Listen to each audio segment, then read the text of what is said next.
আসসালামু আলাইকুম, আশা করি সকলে ভালো আছেন। আজকে একটি মসজিদে এসি দেখতে আসছিলাম। এসিটির প্রবলেম হচ্ছে এসি চালানোর কিছুক্ষণ পরে একটি এরর কোড আসতেছে, কোনো ঠান্ডা আসতেছে না। তো আমরা এই এসিটা দেখবো আসলে কী সমস্যা, কী কারণে এই এরর কোডটা আসতেছে। তো এরর কোডটা হচ্ছে আপনার ইএফ, এই এরর কোডটা আসতেছে। তো এখানে ডিসপ্লে সমস্যার কারণে এটা বোঝা যাচ্ছে না। তো এটার মূলত আসলে কী কারণে আসতেছে, এটা হচ্ছে ভীষণ ব্র্যান্ডের 2 টন ইনভার্টার সিপিসিআই মডেলের এসি।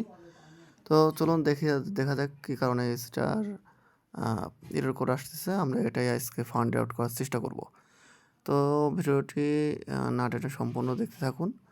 ভিডিওটি ভালো লাগলে অবশ্যই লাইক, কমেন্ট এবং শেয়ার করতে ভুলবেন না, এবং নতুন কোনো ভিডিও পেতে চাইলে অবশ্যই সাবস্ক্রাইব করে পাশে থাকবেন।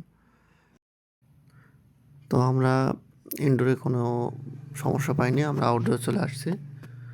আউটডোরে কভারটা খুলে যে জিনিসটা আমরা দেখতে পারলাম সেটা হচ্ছে এখানে যে তারগুলো আছে, সেন্সর, তারপরে আপনার ফ্যান মোটর, সার্কিটে যে তারগুলো আসছে, এখানে কিন্তু বিভিন্ন তারগুলা ইঁদুর কিন্তু আসলে কেটে দিছে। তো ইঁদুর ঢুকে কেটে দিচ্ছে, যার কারণে কিন্তু আপনার এরর কোডটা আসতেছে। তো কোনটার জন্য আসলে ইএফটা আসতেছে এটা আজকে আপনাদের দেখানোর চেষ্টা করব। তো এখানে সার্কিটের সাথে অনেকগুলো তার আছে। এখানে যে তারটা আমি ধরছি এটা কিন্তু হচ্ছে ফ্যান মোটরের তার। আপনার কন্ডেন্সার যে ফ্যান মোটর আছে ডিসি, এটার তারটা কিন্তু কাটা। তারপরে আবার এখানে যে সেন্সরগুলো দেখতে পাচ্ছেন, ৩টা সেন্সর আছে আউটডোরে। তো এই সেন্সরগুলোও কিন্তু আপনার কাটলে পরে অন্য মানে আলাদা এরর কোড আসে। তো এই সেন্সরের এরর কোড নিয়েও কিন্তু এর আগে আমি ভিডিও তৈরি করছি। সেটা চাইলে আমার চ্যানেলে ঘুরে দেখতে পারেন যে সেন্সরের কারণে কি এরর কোড আসে এই মডেলের এসিগুলাতে।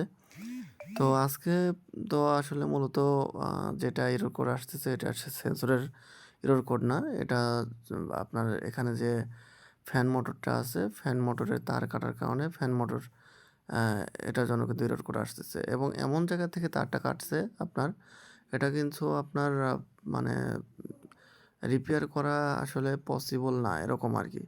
মানে একবারে জ্যাকের গোড়া থেকে তারটা কেটে দিছে। তো তারপরেও আমরা চেষ্টা করব, দেখি গিয়ে কীভাবে রিপেয়ার করা যায়। আ এটা হচ্ছে এর আগেও রিপেয়ার করা হয়েছিল। মূলত এর আগেও আপনার ইঁদুর তারগুলো কাটছিল। তো এখানে দেখা যাচ্ছে যে টেপ জড়ানো আছে। তো আমরা আবার দেখা যাক এটা রিপেয়ার করব। তো এটা যেহেতু ইনভার্টার এসি, এটাতে কিন্তু ইনডোরেও সার্কিট আছে, আউটডোরেও সার্কিট আছে। আর ইনভার্টার এসিতে কিন্তু শুধু ইনডোরে সার্কিট থাকে, আউটডোরে কোনো সার্কিট থাকে না। এই সার্কিটগুলোর কিন্তু দাম অনেক। এই সার্কিটগুলো নষ্ট হয়ে গেলে কিন্তু অনেক দাম দিয়ে কিনতে হয়, যদি রিপেয়ার করা সম্ভব না হয়। তো সেই ক্ষেত্রে যাদের ইনভার্টার এসি আছে আপনারা অবশ্যই এগুলো খেয়াল রাখবেন, যাতে ইঁদুর ঢুকে আপনার এই সর্বনাশ না করতে পারে। তো এখানে আসলে ফ্যান মোটর যেটা ছিল, কন্ডেন্সার ফ্যান মোটর, এটা তার কাটার কারণে কিন্তু এখানে আপনার এরর কোডটা ইএফ আসতেছিল। তো এখানে কালার বাই কালার আমরা জয়েন দিয়ে দেবো। এখানে ফ্যান মোটরে যে ৩টা তার আছে, ৩টা তারই কিন্তু আমরা সুন্দরভাবে জয়েন দিয়ে টেপ মেরে দেবো। জ্যাক থেকে একটা কাটছিল, সেটাও কিন্তু আমরা হচ্ছে জয়েন করে দিয়েছি। দিয়ে টেপগুলো সুন্দরভাবে জড়ায় দেবো, যাতে পরবর্তীতে আবার কাটতে না পারে। তো এখন আমরা সব কিছু জয়েন দিয়ে, তো আমরা এটা জয়েন দেওয়া হয়ে গেছে। হওয়ার পরে আমরা এসিটা চালু দিছি। দেখতে পাচ্ছেন আউটডোর চালু হয়ে গেছে। এখানে যে সার্কিটটা আছে এগুলো আমরা লাগিয়ে দিছি। এখানে কিন্তু দেখেন এম্পিয়ারটা আস্তে আস্তে নিচ্ছে, এবং আপনার ঠান্ডাও চলে হচ্ছে। এখানে এম্পিয়ারটা দেখেন আপনার 4 পয়েন্ট থেকে আস্তে আস্তে এম্পিয়ার কিন্তু বাড়তেছে, 5 পয়েন্ট উপরে চলে গেছে। তো ইনভার্টার এসির হচ্ছে এটাই বৈশিষ্ট্য যে আস্তে আস্তে এম্পিয়ার মানে কম থেকে আস্তে আস্তে মানে লোডটা বাড়ে, যার কারণে বিদ্যুৎটা আপনার সাশ্রয় হয়। এখন হচ্ছে যখন ফুল স্পিডে যাবে তখন কিন্তু আপনার ফুল এম্পিয়ার যেটা নেওয়ার সেটা নেবে।